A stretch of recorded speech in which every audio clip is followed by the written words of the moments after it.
All right. Good afternoon. Please be seated. Hope you're all doing well. It's good to be back. I was gone last Sunday. I was in L.A. going to a friend of mine conference event. But my daughter lives in L.A., so now I have free lodging in L.A. And she has a cute little studio apartment. And she's awesome because she said, Dad, I got all these restaurants booked out because she knew I was paying the bill. So we went to all these. I continued to be sugar daddy in her mind. And I knew she had the studio apartment. She's got a bed and a couch and a studio and then a little kitchen and bathroom off. And I said, can I stay with you instead of going to a hotel? She said, oh, I'd love for you to stay with me. I said, but I want to sleep on the couch. And she said, no, you're sleeping in the bed. I'm sleeping on the couch. So we got in this big text argument back and forth a couple weeks prior. And like the day before, I called her and said, Selah, I'm sleeping on the couch. You stay in your bed. I don't want to disrupt. She said, Dad, it's not an option. You're sleeping in my bed, and I'm sleeping on the couch. I said, fine. So I gave up. So I roll in. I cleaned all the sheets, got it all nice for you. She had her bed on the couch. I was like, okay, this is fine. But then she started bringing me glasses of water. I'm like, wow, this is nice. My baby girl taking care of me now. And then that night, I went to the conference event, and I'm coming back. It's about 30 minutes away. And she said, Dad, I want you to park in my parking spot. Now, this is L.A., so when you have an apartment, the biggest value is do you have your own parking spot? If not, you're trying to find parking within blocks of where you live. She said, I found a parking spot on the street for me. I want you to park in my parking spot. I'm like, this makes sense because you raise a child, you spend crazy amounts of money, you are pouring your life into them. Yes, I deserve a parking spot, glasses of water, and her bed. So I finally just embraced, you know what? Yeah, what else? You want to rub I asked you, I would like for you to rub my feet. That's when she drew the line. She said, Dad, that's not an option. So I didn't get that. Maybe next time I'll get her to rub my feet. So had a great time in L.A., great time seeing her, and we just had a good time and just really enjoyed it. And I'm really looking forward to today. Whenever I miss a Sunday here, which is very rare, I'm like, I just want to get back. I want to see our people. I want to see us, and I want to be in God's presence with you. Just want to be here. And I'm looking forward to today because I'm going to talk about something that I realized I haven't talked about in a very long time. I actually can't really recall. If my memory served me right, it was 24, 25 years ago. So what we're going to talk about today, I talk about indirectly, but today I want to talk directly about it. So if you have your Bible, get it open to the book of Ephesians. If you have an app, if you don't have an app, download it quickly. I want you to read the scripture with me or scoot next to somebody that has the Bible or an app on the phone. Go to Ephesians chapter 2. We're going to read a few verses there. Then we're going to go back to chapter 1 and read a few verses there. So Ephesians chapter 2, verse 19. Consequently, you are no longer foreigners and strangers, but fellow citizens with God's people, and also members of his household, built on the foundation of the apostles and prophets, with Christ Jesus himself as the chief cornerstone. In him, the whole building is joined together and rises to become a holy temple in the Lord. And in him, you two are being built together to become a dwelling in which God lives by his Spirit. Go back to chapter 1 now. We're going to start in verse 22. We're going to read two verses right here. Ephesians chapter 1, verse 22. And God placed all things, say all things, under his feet and appointed him to be head over everything for the church, which is his body, the fullness of him who fills everything in every way. Recently, I was in a conversation with some friends and recording a new podcast, and there were two words we were discussing, mavericks and pioneers. And they were asked, we were all discussing what we think a maverick is. We were thinking what a pioneer was, and my description of maverick summed up was kind of like a bulldog, someone that just gets stuff done, and they just are a force to deal with. And then we talked about pioneers, and pioneers for me resonate more deeper than a maverick. Pioneer is someone that is more finesse, more precision and accuracy. A pioneer is someone that can actually see a reality that doesn't exist yet. And they actually feel pushed and pulled into the future because they see something It's almost like an augmented reality. You see the world around you, but superimposed on top of that is another possibility. And pioneers are pulled in this direction. And that's the thing for me is when I look at the church, when I look at the body of Christ, when I look at all of it, and for me, I've been raised around the church. I've been in it pretty much the entirety of my life, and my relationship with the church has evolved over the years, and there have been great seasons, and there's been some really rough seasons, and then everything in between. But this idea of what wakes me up every day is this superimposed, augmented reality that isn't actuality yet, but it's coming. I stay up late at night. Some nights I don't sleep because I can see it, I can sense it, I can feel it. Very little things in life get me as excited as what I can see. And this is what gets me up. This is what motivates me. This is what reminds me when I go through crisis and tragedy that that's not the end, because there's a future, a possibility because of what I can see. There's a whole thing around church, and it's one reason why I couldn't walk away from the church. I had an option not long ago to just walk away, but I couldn't. I felt like it would be premature for me to do something else in this next season of my life. I felt like I can't walk away, and I had this deep sense I'm not done. So this vision of a future of the bride of Christ and this thing that Jesus is building, what he calls the body, the thing that Jesus is the chief cornerstone. You see, all I ever wanted to do in life would be a pro athlete. That was it. I just wanted to be in sport in any capacity, and specifically baseball. So I gave my life to baseball as a young boy, and I played and I excelled at it, and I was good at it. I'm small, but I'm really quick.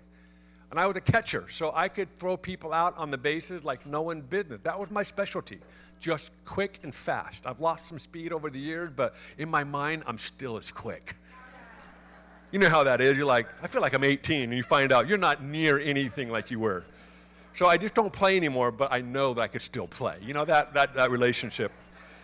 And you see, my parents were very much on board with my ambition to be an athlete.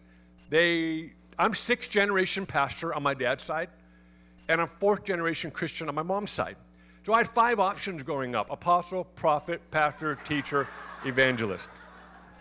If you're unfamiliar with that, those 5 descriptors, it's in the Bible. It's different gifts that God gives to people and different roles, and that's a full-on Christian joke right there. I realize that.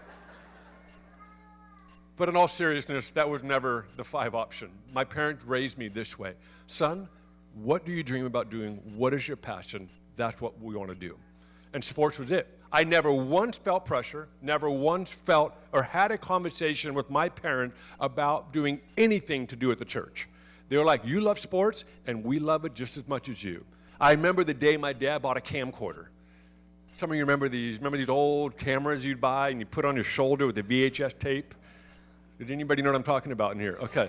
And then over time, it got smaller and smaller. And I remember when my dad bought a camcorder, and he's on a pastor's salary, which, do the math, it doesn't work. But somehow he scrounged up enough money to buy this camcorder because he was like, son, I don't want to miss any of your games. I want to record them all. And obviously my brother was younger, and my sister, they kind of did their sports and different after-school stuff. But I remember my dad yelling from the stand, that's my son, that's my son. So I grew up with this strong backing and support of being in sports for as long as I wanted. But as I left my teen years, and as sports began to kind of dwindle out, which was a shock to my system because I was 120% in, and then almost overnight, I was like, I don't know if I want to do this anymore. It was really odd. It was a shock to my everything. I was like, I don't even know why I'm on this earth anymore. I mean, that was literally how shocking it was, as a mature 19-year-old. I love talking to late teens, early 20-year-olds. I don't know why I'm alive. I'm like, you barely lived yet. But I remember that feeling. I remember that feeling at 19, like my life should end now. I don't want to do this anymore. And I was in that space. And as I just kind of followed the breadcrumbs through life, I could tell the breadcrumbs were going back into the church. And I was never anti-church. You see, it just wasn't what I wanted to do. And I was like, okay, I'm fine. I'm fine going back into the church, as long as I'm not the lead pastor. My, oh my, have things changed. You see, I grew up, it's a unique experience when you grow up in the church. It's a unique experience when you're what they call a PK, which is an abbreviation for pastor's kid. It's a hard dynamic to describe if you're not familiar with it. It's a very real dynamic. It's a very small sector of the human population, and it's a very, you talk to any PK, you can almost smell each other from a mile away. I mean, it's literally like, oh, I know that look.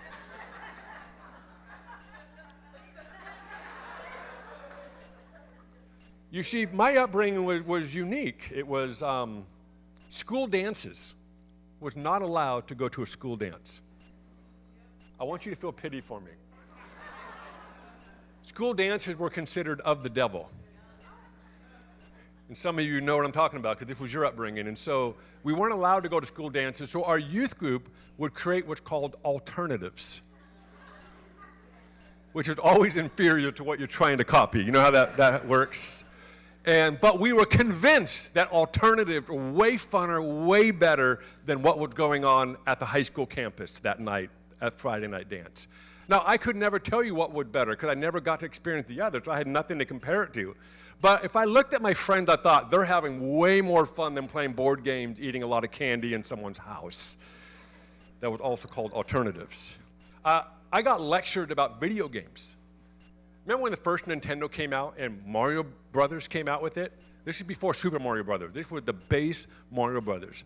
And we finally got a Nintendo, and my brother and I were so excited, but my dad was deeply concerned about the Eastern religious influence on the game. Did you know that Buddhism had deeply influenced Mario Brothers? I didn't, but my dad apparently believed it did. So we got page by page lecture through the manual of how to play the game. And he would point out, you see this right here, how it says lives? You only have one life. But this game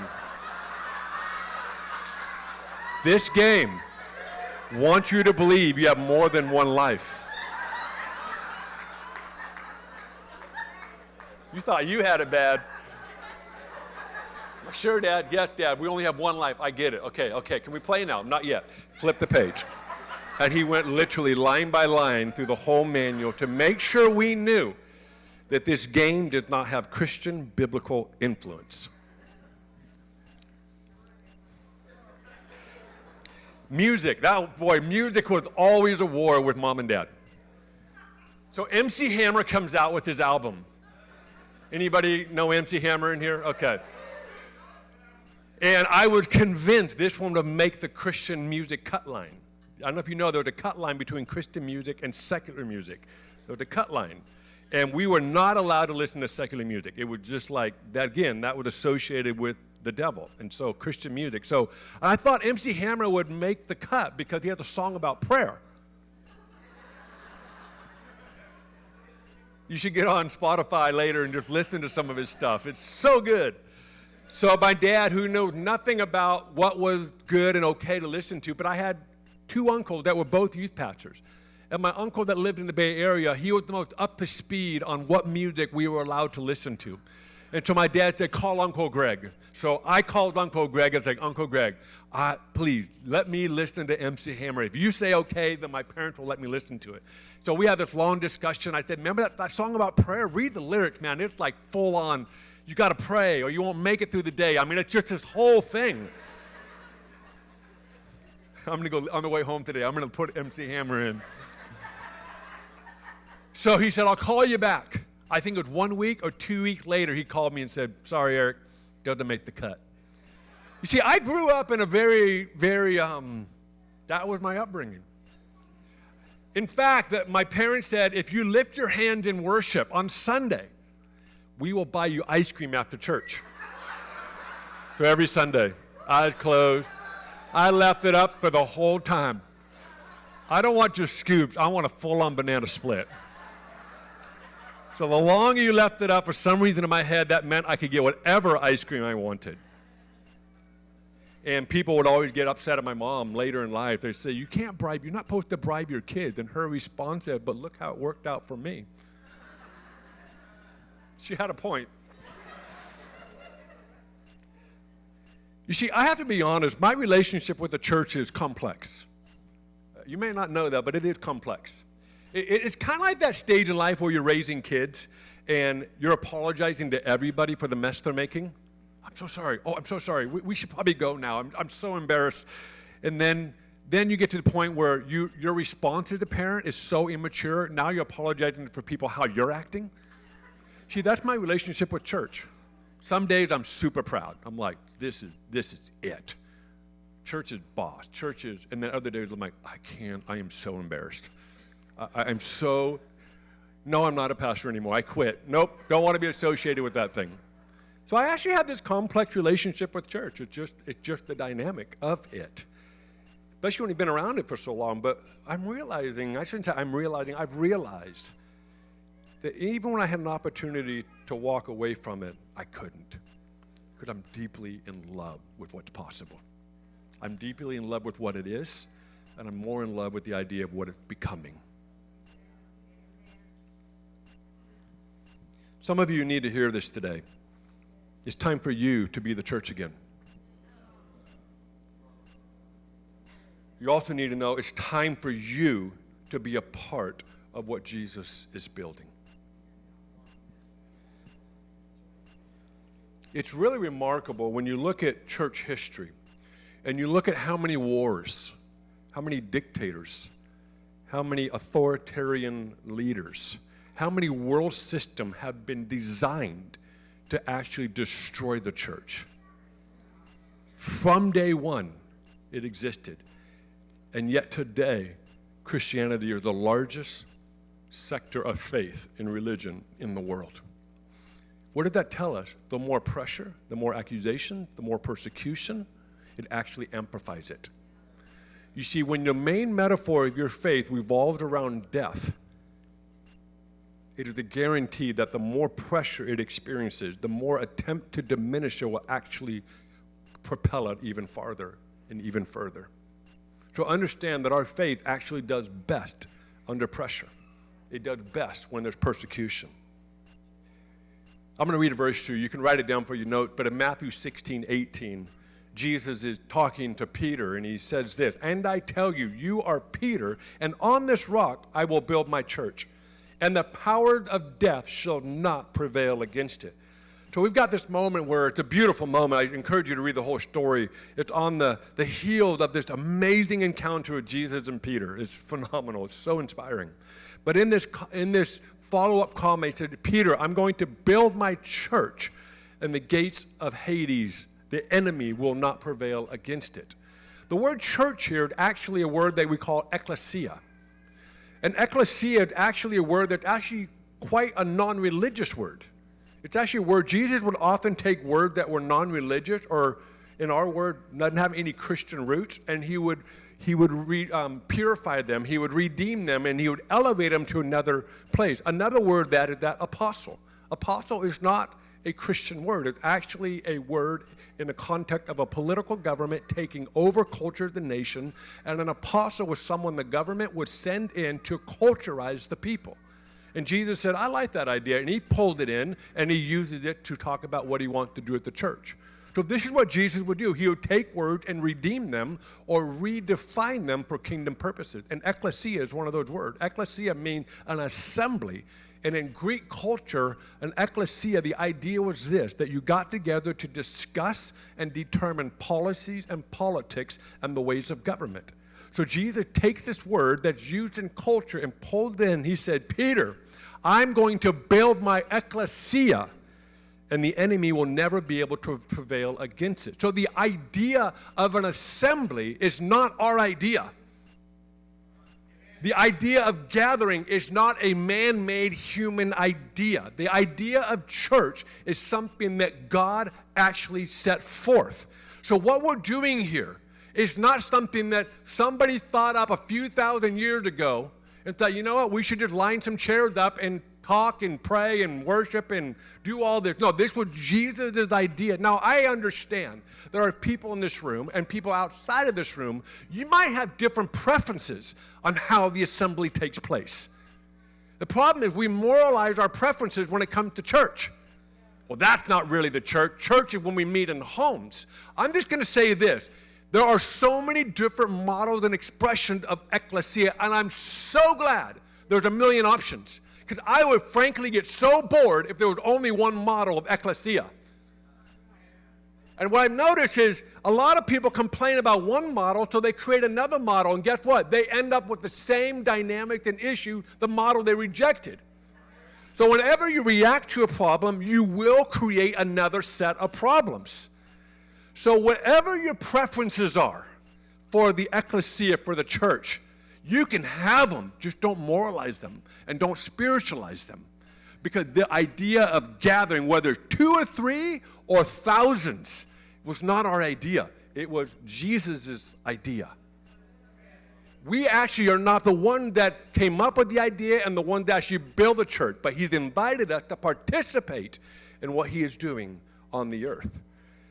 In this conversation, we often get this kind of fantasy idea around church, like, man, the early church. We read the book of Acts. We read Ephesians, you're like, man, the early church is where it was at. Look at them. They're eating together, praying together, people getting saved and baptized. And we've got this image, this fantasy idea that everything was amazing and awesome. It was. But I want to propose to you, go read 1 Corinthians and 2 Corinthians.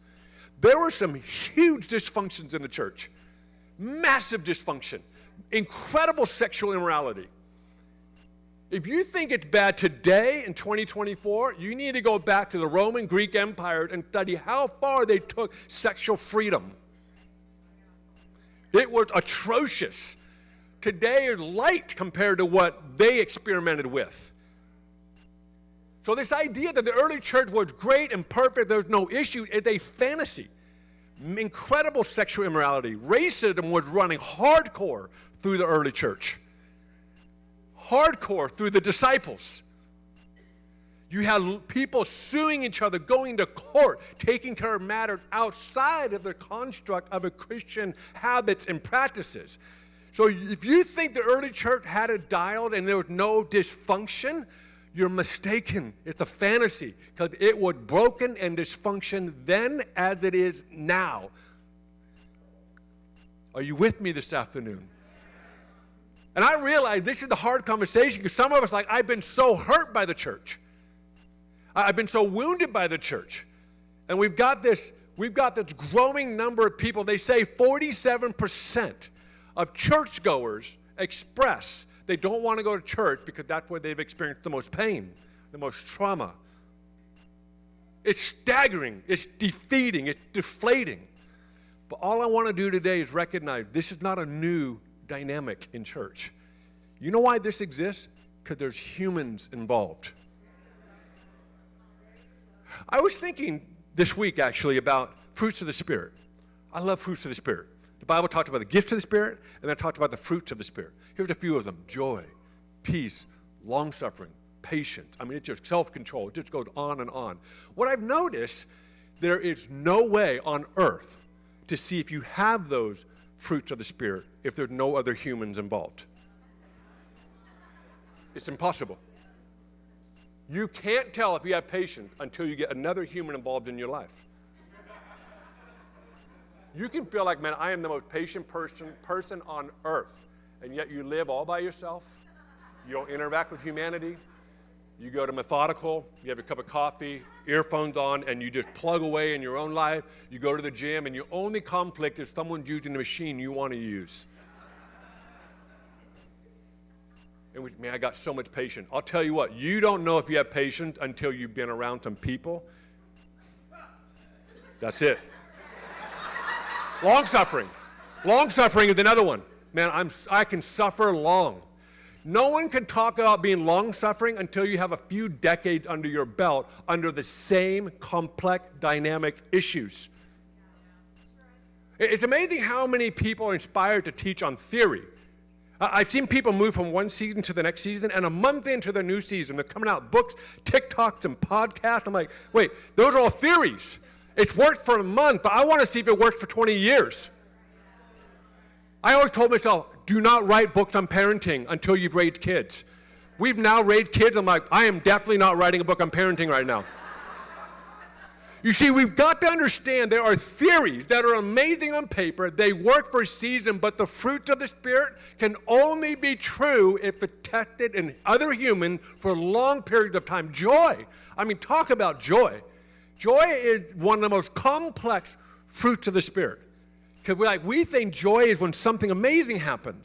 But Jesus and Apostle Paul introduces us to this dimension of joy that doesn't depend on circumstances. That's the joy I want to learn about. But you can't actually have an opportunity to access that dimension of joy until you have some circumstances that are the exact opposite of joy. So if you've been hurt by the church, and if you think I've not been hurt by the church, you are also greatly mistaken. My greatest pain in my life, outside of losing my mother a year and a half ago, has to do with the church hurting me deeply. Betrayal. Embarrassment. I mean, I could go down the list. And I love when people say, you don't know my story. You're right, you don't know mine. Our stories are so different, and it was never designed to be the same story. So I understand, I have deep empathy for anyone in this room that has experienced trauma, that has experienced hurts or wounding specifically by the church. You will not get a cocky attitude toward you, but you will get, hey, guess what? There is a time where you have to choose to move forward. There is a time. And what's fascinating is I don't understand God in a lot of ways. Actually, I feel like I have more doubt and unbelief as I get older. I don't know if you've noticed that. I don't doubt the existence of God, but I have so many more questions that I never had. I'm like, you know what? I'm just glad there's a heaven, and my goal is to get there. But the fascinating thing about God is God had this idea of perfection, this idea of building a body called the church, an ecclesia. But the material he chooses to use for this is imperfect people. I don't know how that works. Even when God comes in your life, how many of you notice you still got some imperfections? I think some of us said yes to Jesus because we thought, oh, he's going to get rid of all these imperfections and we're going to be fine. And we get saved and we're like, why did everything feel the same?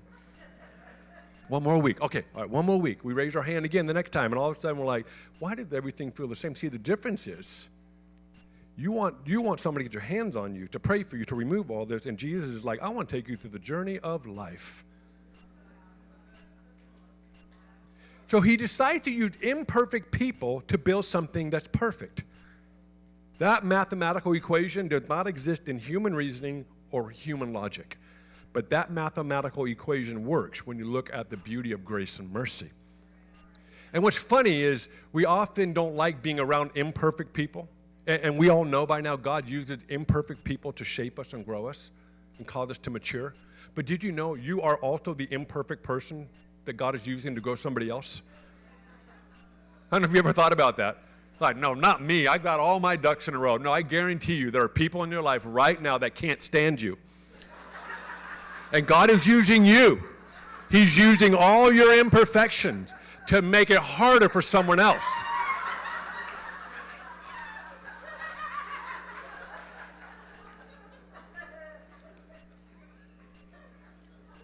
Just sit on that for just a second. Some of you are like, I never thought about that. And that person could be right next to you right now. Could be your spouse. Could be your significant other. It could be your friend. It could be your child. It could be your parents. I want you to understand something. We have this fantasy idea that everything's wrong with everybody out here, not realizing we're actually the same kind of person. We are imperfect. There are so many blind spots in our life. There's so many areas in our life that God is actually using those imperfections in your life to help someone else grow in patience, long-suffering, joy, peace, kindness. The list just goes on and on. So this idea of church is something God decided to build. And one of the dynamic that I'm running up against, even in my own life, and because I interact with so many people, is self-preservation has become a really important thing in our day and age.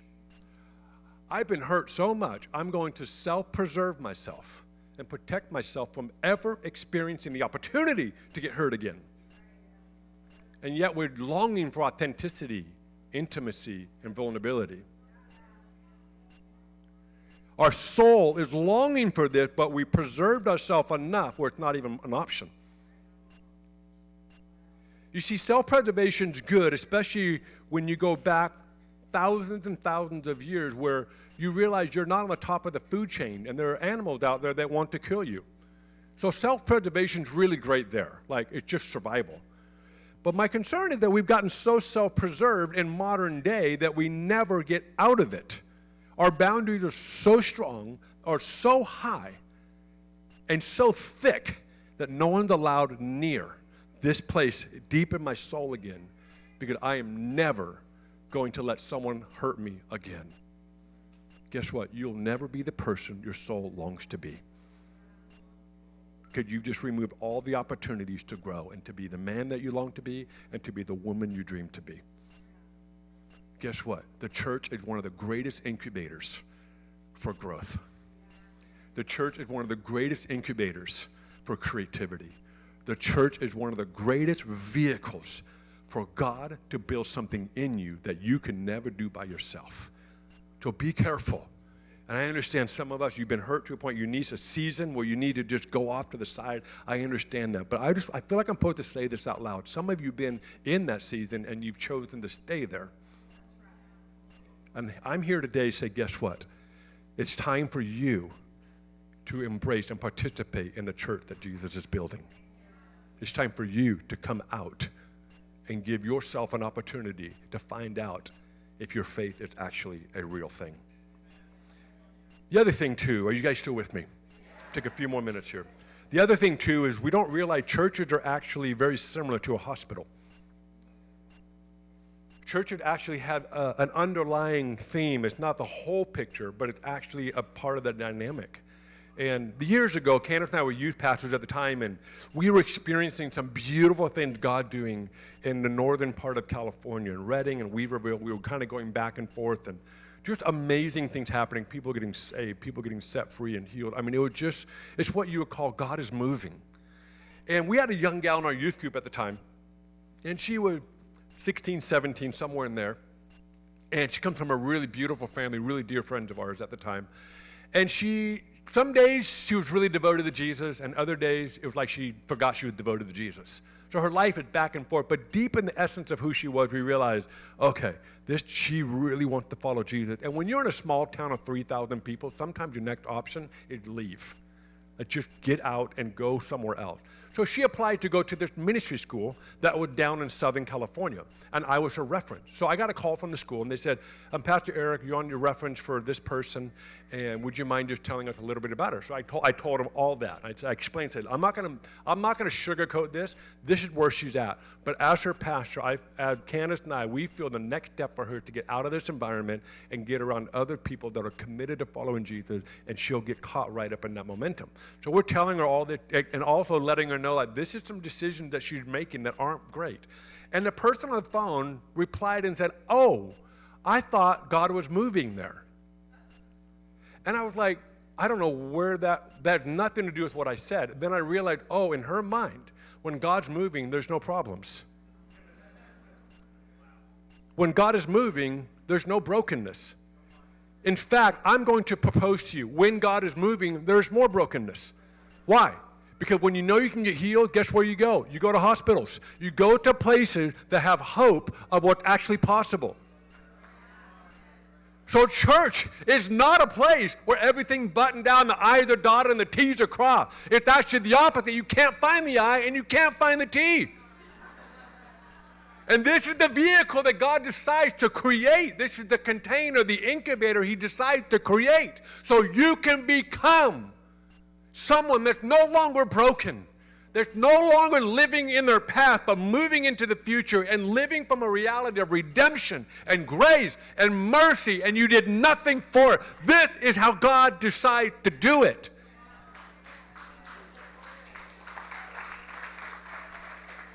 So remember, churches are similar to hospitals. The more help you have available, the more broken people will show up. So if you're looking for a steady, stable church environment, I would propose maybe God's not very active there.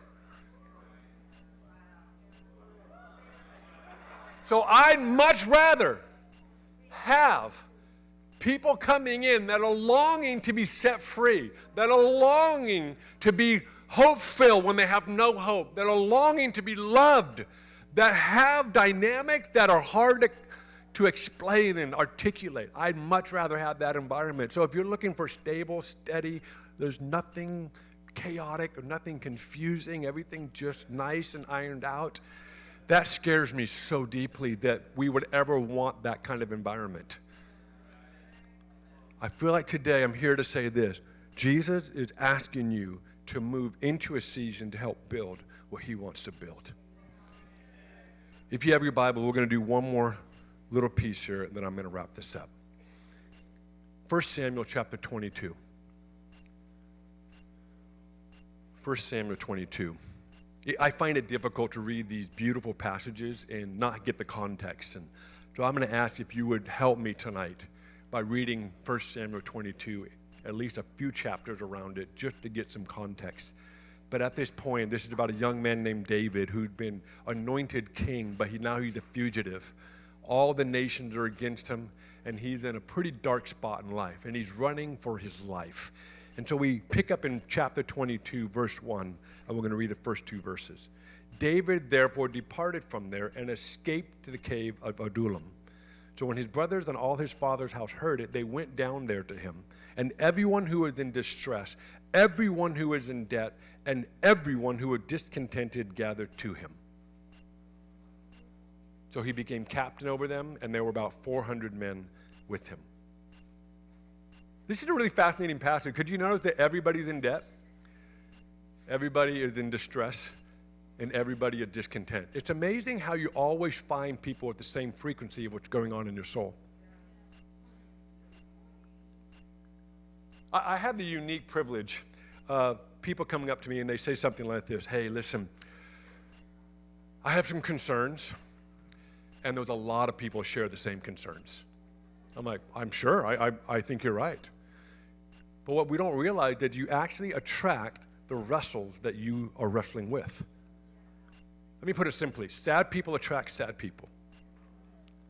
Wealthy people attract wealthy people. Happy people attract happy people. Discontented people attract discontented people. Water attracts water. So I just want to just say this, just for our church, for our studio family here. Represent yourself, not a bunch of people, because you found people that have the same frequency as you. It's amazing how it worked. I've seen people leave cities, go to another city, and I'll see them later in life, and I'm like, oh, they found the same kind of people they left. Why? Because the frequency is the same. So understand that the frequency in your soul, the things that you're wrestling with, that isn't not give you permission to not wrestle with it. But we often find ourselves around the same people with the same experience and the same resonation. Yep, life is, I am in debt. You're in debt. Oh my gosh, we're in debt. Let's hang out. And what's fascinating, they're all in a cave now. And David goes into this cave and he's with these guys that are all in the same boat of life. Imagine what they talked about every night at the campfire. How'd you lose all your money? Why are you so angry? You know what? I had the same experience. Let me tell you my story. Imagine all the campfire conversations in that passage of what was going on.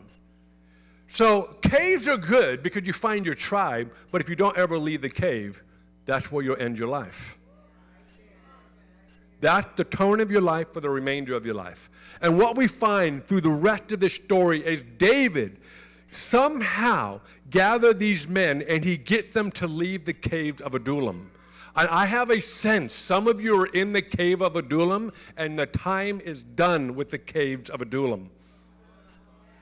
You're like, I like it here. I like my people. We can complain about the same thing. We can talk about the same thing. And we have the same story. And I'm telling you today, listen, that cave's going to kill you if you don't leave the cave. Now, do you think when they left the cave they still had issues? Of course they did.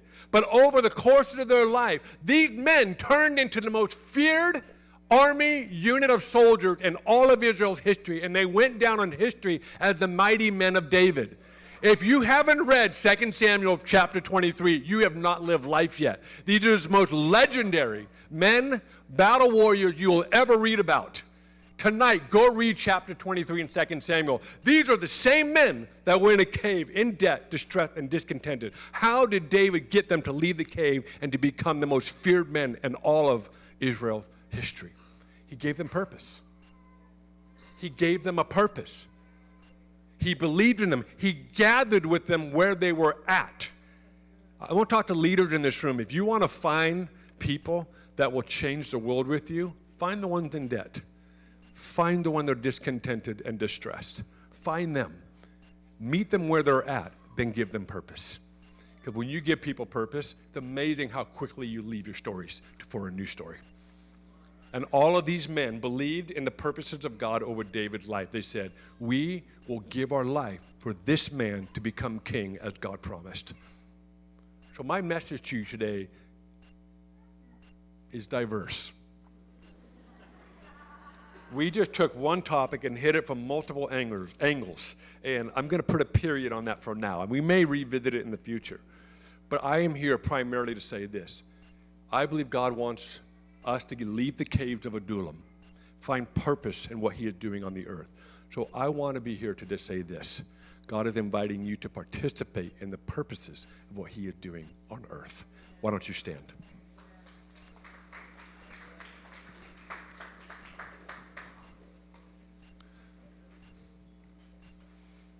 You guys are amazing. Thanks for hanging out for a little bit.